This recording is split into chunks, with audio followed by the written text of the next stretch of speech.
We're back for another European episode. We're taking on Shakhtar at home and we need a point, not to qualify for the Champions League knockout stages. Those hopes have gone, but we're going to try and qualify for the Europa League, a competition you never know. We might have a chance of going on to win.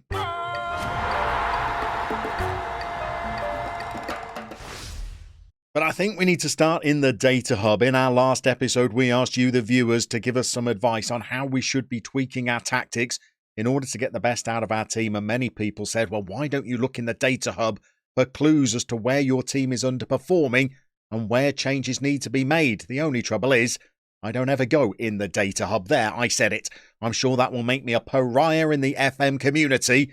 But this, to me, is a little bit like the Emperor's New Clothes. Everybody tells me how good it is, but when I look at it, I can't see anything at all. I mean, I've come to the home page. I can see that there's little diagrammy thingies. I don't know what I meant to do with those. I can click on things if you like, and it brings up this little thing that said I won 77% of my tackles in the last game. What does that mean? What would I then go and do in my tactics based on that information? We're giving up 1.94 goals per game. Okay? So what does that mean? How would I go and convert that into a change in tactics? I'm sure you, the viewer, have far greater expertise in the data hub than I have. So here's our little ask for today's episode. Let me know down in the comments exactly what I should be doing with this data hub. What should I be clicking on? How should I be interpreting it? And then what should I be doing in the tactics? Because when I have a look at our pass map from the previous game, I'm just seeing lots of coloured lines that look very pretty on a screen. I wouldn't necessarily know what then I would go and change in order to try and improve this. It just looks like a geometric design to me. So let me know down in the comments exactly what should I be using this data hub for in order to try and squeeze more out of my team and design better tactics. And speaking of tactics, there have been changes, some of them quite slight, some of them more significant. Let's show you the form and then we'll show you how we're going to line up for tonight's game. So I've reversed the order of our fixtures so they're actually heading up the screen so you can see them more clearly. Let's talk you through how we've been doing, some sublime results and some ridiculous as well. After the last episode, we lost 3-1 to Chelsea and we were playing our 4-1-3-2 formation. And after that, I decided, having read your comments, that we needed to make some changes. So we bounced into the next game against Atletico with a new tactical system. And it led to us winning 5-1, and I thought I'd cracked it. Thanks to the comment section, I brought in a second DM to try and give more support to the fullbacks and make us a little bit more solid. And having these two more advanced wide players meant that we got some width on the pitch, and we also got some players closer to our strikers, so they weren't quite so isolated. I think we got a little bit fortunate in this game in that they took the lead, we got back into the game with a quite ridiculous own goal by them, and then we scored 3 goals late on that made the result look far more comfortable than it was in reality. But the XG was good, the number of shots compared to the opposition was good, so I thought I might be onto something. In the next game we played Cadiz, a team that are towards mid-table, and we absolutely battered them. We only won the game 1-0. We played the same tactical setup, but look at this, an XG of above 2, 22 shots, half of them on target, restricted the opposition to absolutely nothing. I thought, you know, these little tinkerings that we'd made meant that we'd come up with the tactical nirvana. And then we went to play Juventus away in the Champions League, and we've never looked worse. We barely registered a shot during this game. We played the same tactical setup. Everybody got below a 7. They scored after just 2 minutes. They really could have scored 5, 6, 7 goals in this game. So I was a little bit concerned. I stuck with it though. You know, it's Juventus, a good side away from home. Maybe it was just a blip. So then we played Tenerife, who are towards the bottom of the table. And Tenerife absolutely tore into us as well. The game finished 1-1, but look at the number of shots they had compared to us. The XG shows that Tenerife really should have won this game. There were poor performances all over the pitch once more. We needed a very late goal from Cordoba just to rescue a point. So I thought maybe I hadn't stumbled upon tactical gold after all. So then we played Barca, and I tweaked the shape once more. This time, I went back to our original formation because lots of people in the comments said, well, just stick with the shape and change some of the roles. So we did change some of the roles and we were awful. We had an XG of above 1, but that's misleading because we were awarded a penalty that Dybala tucked away. By the way, Dybala's only goals for us since he's joined the club have been from the penalty spot. He's a little problem that we might have to chat about. But Barcelona absolutely ripped us apart again. It could have been 2-1, 3-1 by half-time, as it was the game finished 2-1, but we barely threatened Barcelona in this game. So then we had a match against Huesca, where I went back to the tactical drawing board once more. I read through everybody's comments. I tried to come up with a system that might just make us more secure at the back but give us greater potency going forward. And I think I might have stumbled upon something that could work. It's very early days. It led to a 2-0 win against Huesca, and it's the system we're going to use tonight. I think we best show you what it looks like. And so here it is. Think of it as a very wonky 4-4-2, 4-4-2 being the formation that some people down in the comment section advised me to switch to in order to solve some of our problems after the Chelsea game. So we've essentially got 2 wide players in the team now who are going to provide some greater support to our fullbacks, because problem area number 1, our fullbacks were getting swamped. How have we tried to solve that? 2 players on either flank, fullbacks being a bit more conservative so they're not being caught out quite as often, and they've got a player coming back to try and help stop them getting teamed up on and outnumbered 2v1 on the wings. We've also still got the halfback in there, so he can drop in alongside the centre halves, forcing the 2 centre halves wider so they can provide additional support to the fullbacks as well. Hopefully, that will stop the problems we've had being overrun and outgunned down the flanks. We've also got an AM and an advanced wide player in this system. It means that even though we've only got 1 striker, the inside forward on the left is going to be getting forward to try and support them, and so's the player rushing on from deep as well as a wide player on attack that's going to pop up in the box as well. So hopefully dropping from 2 strikers down to 1 won't affect the number of players that we're getting in the box when we're attacking. It's also going to help close the gap between our front players and our midfield and defence, which some commenters down after the Chelsea game said was a huge problem. Our strikers were getting a little bit ostracised from the rest of the team. Hopefully that problem might be eradicated by getting some players between the lines in these more advanced positions. Into the in possession, we've dropped the pass into the space, which some people saw as one of the major reasons why we weren't having enough possession in our previous tactic. We've brought the passing directness and the tempo down a notch. Again, hopefully that will mean that we give the ball away less. And we're also hoping that the fact that we've got these 2 lines set on standard will mean that we're condensing the play in the middle of the pitch. We're not getting strung out too much. There's not going to be too many gaps anywhere on the pitch for us.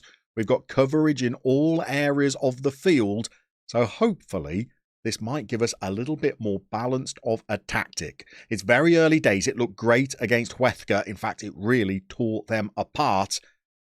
But playing Shakhtar in the Champions League could be a different proposition entirely. Keep an eye on the tactics today. We're not wedded to all of the roles, although they did look pretty good in the last game.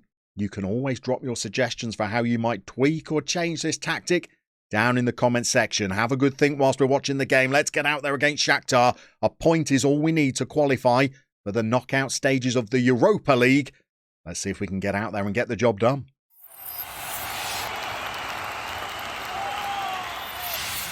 So our home stadium is packed for this huge game against Shakhtar. They really are going to have to beat us quite convincingly in order to knock us out of the competition and leave us bottom of the group. If they beat us, we'll move level on points, but their goal difference is pretty poor because they suffered a pretty heavy defeat against Chelsea in one of their other games. But hopefully it won't come down to goal difference. We should be able to beat them and finish 3rd in the group. And then we're going to have a little think after this game about our chances of winning a trophy, because I think we have 3 reasonable shots if we get through to the knockout stages of the Europa League by getting a result against Shakhtar today. If we can get the tactic right, if we can get it playing well in the final stages of the season, then we're looking good to qualify for the Champions League again. We're third in the table currently. And if we could qualify for Europe again, as well as having a good deep run into one of 3 cup competitions that I think we've got a chance in, that would be another good season. And I'd like to set us up with the chance of winning a little bit of silverware. I'd love to be getting to the semi-finals of the Copa del Rey and dreaming of winning that trophy. I'd love to go deep in the Europa League and have dreams of putting a European title on the board. And then we've also got a surprise competition that I didn't expect to actually be in. From finishing in the top 4 last season, we are eligible to take part in the Spanish version of the Community Shield, which is normally played out in Doha or Saudi Arabia or somewhere like that, and 4 teams participate in it, and we've been drawn in the semi-finals of that competition against Valencia. Now, I know it's a little bit Jose Mourinho to be counting that as a trophy, but if you're winning a cup competition that Barca and Real are in, you've got to count that as a real win, haven't you? As we've gone a goal down, but the linesman might save us here. That player did look like he went pretty early. We're looking for VAR to try and dig us out of a hole here, and it hasn't. The goal's been awarded, and this is a black mark against the tactic already. He's run off Samau at right back. Samau's not tracked his run, and he has put Shakhtar into the lead, and that could be problematic for us. We're going to pause the game in a moment and try and get our Champions League group up on the screen, because we want to see just how much trouble we are in. By the way, I'm assuming that the sorting for the Champions League group comes down to goal difference. It might not. If it's results between the 2 teams, well, we would have a draw and a defeat against Shakhtar, and we would be in trouble. However, cool your jets. We've equalised on 26 minutes. Rosanas, who's playing on the right side of midfield for us today, as other players are struggling for fitness. We've brought Paco Gil, remember him, back into the team. He played really well as a right-sided player for us in recent games, but not eligible to play today and struggling for fitness. So Rosanas is in instead, and we've managed to get back on level terms. We're going to throw out a shout as we hit the half-an-hour mark. We're going for encourage. I'd like to try and be in the lead by half-time. We're looking for performances. Murray's playing well. Cordoba not so great as the inside forward over on the left. Back 4 not playing great either. We need a bit more from lots of our players in the second half. We've got Milanese, a box-to-box midfielder. Koulibaly on the ball. Can we try and get into the lead before half-time? Here's our number 10, Murray. He's settling a little ball through to the winger, and Milanese has got forward. And he has clipped the outside of the post. That was a decent effort. We're dominating the match stats. Shakhtar have scored with their only effort of the game. This is a little bit of a mirror image of the game that we played against them away from home, where they barely registered an effort, but we could only draw 0-0 with them. We need to get a better performance going in the second half and try and get out of this group.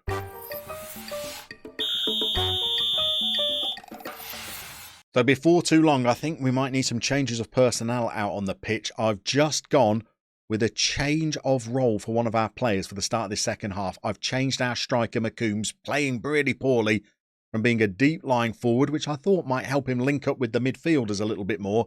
I've changed him to being a more advanced forward to see if we can get him into the game. We are on 50 minutes. We've had 11 shots, only 3 on target. I think it's fair to demand a little bit more from their team because they're not giving us too much. And in fact, on 60 minutes, I think it's time for a couple of changes of personnel and maybe another tweak of the tactic to try and get a little bit more out of them for the final 30. If we take a look at the league table, a point is going to be absolutely fine for us. If Shakhtar find a winner, they'll go on to 4 points and we'll drop onto 4 points. But as things stand, we are absolutely fine in this group, although we have now just picked up an injury and we've only got 1 substitution left. I think Hjulmand is the player that will come on for us. Milanese has picked up a knock. Hopefully that won't keep him out for too long. We're going to throw out another shout if we don't get a goal from this highlight as well. And Shakhtar start with the ball at the back. We've now got Rossi as our striker, hopefully putting their defence under a little bit of pressure. The shape of the team looks all right. It's kind of a 4-4-2 kind of shape. I quite like that. but it hasn't been able to score a second goal for us so far. Maybe now's the time. Simao picks the ball up. Koulibaly, Rosa. Here's Hillman just onto the pitch. Dybala not long on the pitch himself. And we're looking pretty controlled. Here's our right-sided midfielder. He's managed to get in and he's got players in the box that he can hit. And Rossi has a good effort. And let's throw a shout out. Berate might just deflate them.